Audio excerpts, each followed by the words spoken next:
India's number 1 varicose veins hospitals అబిస్ను సంప్రదించండి. మీ నొప్పి లేని ప్రయాణాన్ని ప్రారంభించండి. నమస్కారం అమ్మా. నమస్తే మాధురి. అయితే శ్రావణ మాసంలో ప్రతి రోజుకి ప్రాముఖ్యత ఉందని మీరు చెప్పారు. అయితే అన్ని మాట్లాడుకున్నాం. శ్రావణ బుధవారం ఒకటి, శ్రావణ శనివారం ఒకటి. ఇంతకీ శ్రావణ బుధవారం ఏ దేవతని ఆరాధించే రోజు అంటారు? ఆ రోజు ముఖ్యంగా ఎవరు గనక ఆరాధిస్తే వాళ్ళు అనుకున్నవి జరుగుతాయి అంటారు? అంటే స్పెసిఫిక్ గా ఉంటుందంటారా ఆ రోజు శ్రావణ బుధవారం చేసుకునే వాళ్ళు? దాని గురించి తెలుసుకోవాలనుకుంటున్నాం. తప్పకుండా. అయితే మనకి విష్ణుమూర్తిని మనం ఎప్పుడు పూజ చేస్తాము? అయితే శనివారం రోజు కానీ, గురువారం రోజు కానీ, అసలు ప్రతిరోజు మనం విష్ణుమూర్తినే పూజ చేస్తూ ఉంటాం. జనరల్ గా విష్ణు సహస్రం లేస్తూనే పెడతాం. శనివారం అయితే స్వామివారి ఇది పెట్టేస్తాం, వెంకటేశ్వర స్వామిది పెట్టేస్తాము. అయితే కానీ ఒక్క శ్రావణ మాసంలో మనం బుధవారం రోజు విష్ణుమూర్తిని ప్రార్థించాలి. యాక్చువల్ గా బుధవారం ఎవరి కోసము? మనకి అయ్యప్ప, వినాయకుడు, బుధ గ్రహము కదా. గ్రహాల సంగతి ఎవరు పట్టించుకోవట్లేదు. బుధవారము ఈ వీళ్ళిద్దరికి మనం అలాట్ చేసేసాం. అయితే కానీ శ్రావణ మాసంలో ఒక్క మాసంలో మాత్రమే విష్ణుమూర్తిని బుధవారం రోజు పూజ చేస్తాము. చెయ్యాలి కూడా. అయితే ఎవరు చెయ్యాలి అన్న మీ సందేహానికి వ్యాపారస్తులు, పిల్లలు, వీళ్ళు ప్రత్యేకించి ఇప్పుడు శ్రావణ మంగళవారం ఆడవాళ్ళు ఎలా తీసుకుంటున్నాము, వరలక్ష్మి వ్రతాలు మనం ఎలా తీసుకున్నాము, ఇలాగా అది మనం ఎలాగైతే తీసుకున్నామో వ్యాపారస్తులు మాత్రము ఈ శ్రావణ మాసంలో వచ్చే ప్రతి బుధవారము వ్యాపార నిమిత్తంగా లాభాల కోసం కానీ వాళ్ళ ఏదైనా ఆశించి చేసినట్టయితే కనుక బుధవారం రోజు తప్పనిసరిగా చేయాలి. మళ్ళీ స్టూడెంట్స్ దగ్గరికి వచ్చేటప్పటికి విద్యార్థులు, ప్రతి ఒక్క విద్యార్థి చిన్న కేజీ నుంచి పీజీ వరకు తల్లిదండ్రులు బుధవారం రోజు గుర్తుపెట్టుకుని విష్ణుమూర్తిని అర్చించడంతో పాటు బుధగ్రహానికి కూడా వీళ్ళు అర్చన, బుధ గాయత్రి మంత్రం ఉంటుంది కదా, బుధ మంత్రం ఉంటుంది కదా, బుధ మంత్రం చెప్పేస్తాను. చాలా చిన్న మంత్రం అది. ఓం బుం బుధాయ నమః. ఇవేవి మాకు తెలియదు అని అనుకున్న వాళ్ళు, వ్యాపారస్తులు కానీ స్టూడెంట్స్ కానీ గుర్తుపెట్టుకుని ఈ చిన్ని మంత్రాన్ని 108 సార్లు చదువుకోండి. ఇక మిగతావి ఏంటంటే ఇది గ్రహానికి సంబంధించి, విష్ణుమూర్తికి సంబంధించి తెలిసిందే కదా మనకి. విష్ణు సహస్రనామ పారాయణ, వెంకటేశ్వర స్తుతి, విష్ణువుకి సంబంధించిన ఏ నామాన్నైనా అష్టాక్షరి మంత్రము, ఇక మీ శక్తే ఏది చదువుకుందాం అనుకున్నా బుధవారం రోజు విష్ణువుని తప్పనిసరిగా పూజించుకోవాలి వీళ్ళిద్దరి కోసము. ఓకే.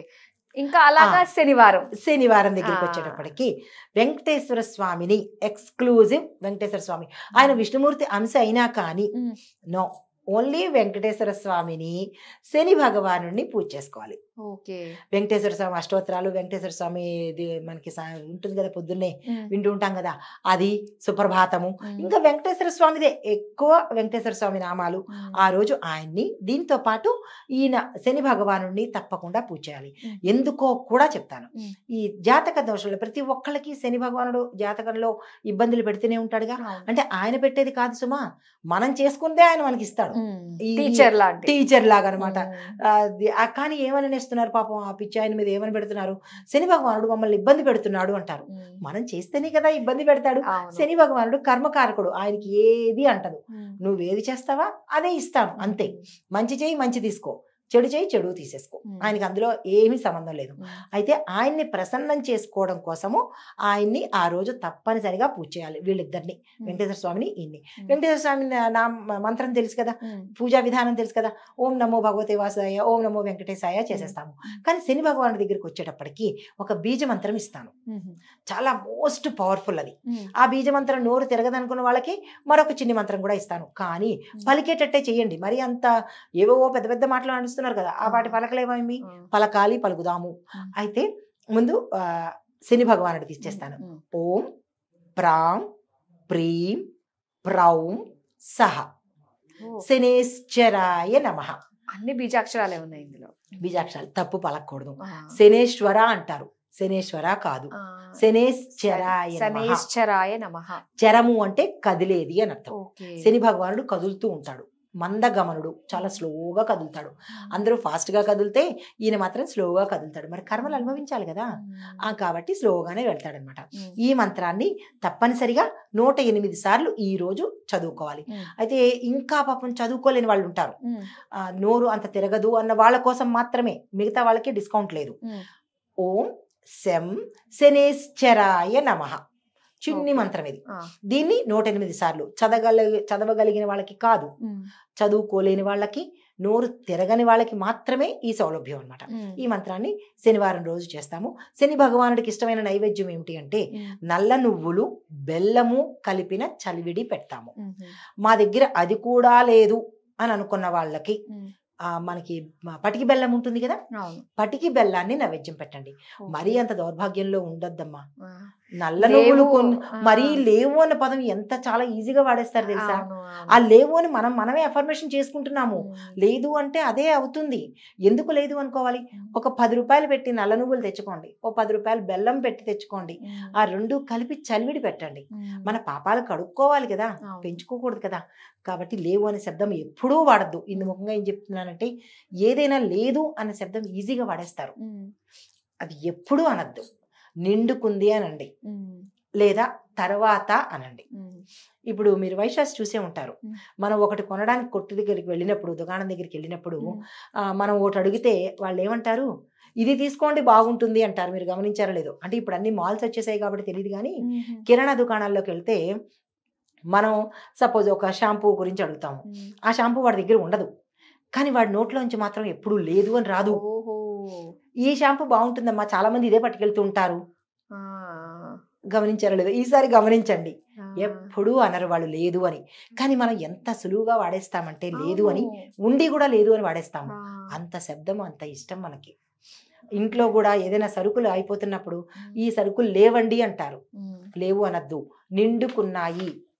అది భావదరిద్రం ఎందుకు? లేకపోయినా భావదరిద్రం వద్దు కదా. నిండుకున్నాయి అని అనాలన్నమాట. అంటే అప్పుడు నిండుగా ఉంటాయి అని అర్థం. ఊహించడంలో కూడా, కలల్లో కూడా దరిద్రం ఎందుకురా? ఉన్నాయి అని భావిద్దాము, తప్పేముంది? ఉన్నాయని అనుకుంటే వస్తాయి కదా. సో ఇదనమాట. ఇది బుధవారము, ఇది శనివారము. ఈ విధి విధానంగా చేసుకున్నట్టయితే ఓకే. అయితే సోమవారము శివుడికి ప్రీతికరము మనం మాట్లాడుకున్నాము. కాకపోతే శివుడికి ప్రీతికరమైన నైవేద్యాలు, ఆయనకి సమర్పించాల్సిన పువ్వులు ఏముంటాయంటారమ్మా? అయితే సోమవారం రోజు ఈ 5 వారాలు ప్రతిరోజు సోమవారం కాకుండా మిగతా 30 రోజులు కూడా శివుణ్ణి పూజించాలి. సోమవారం నాడు ప్రత్యేకత ఏంటంటే గనక అది పాలతోను, తేనెతోను, బెల్లము, విభూది, బిల్వదళాలు ఈ 5 మనము ఆ రోజు అభిషేకం చేస్తాము.